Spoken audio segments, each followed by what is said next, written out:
నీ ఆజ్ఞ లేనిదే ఏదైనా జరుగునా, నీ కంచె దాటగా శత్రువుకు సాధ్యమా?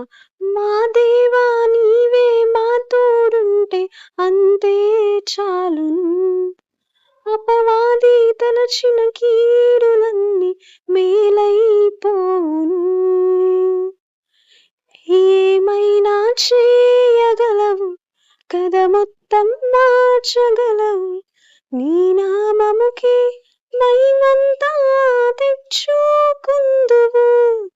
ఏమైనా చేయగలవు కథ మొత్తం మార్చగలవు, నీ నామముకే మహిమంతా తెచ్చుకుందువు. యేసయ్యా యేసయ్యా నీకే నీకే సాధ్యము. యేసయ్యా యేసయ్యా నీకే నీకే సాధ్యము.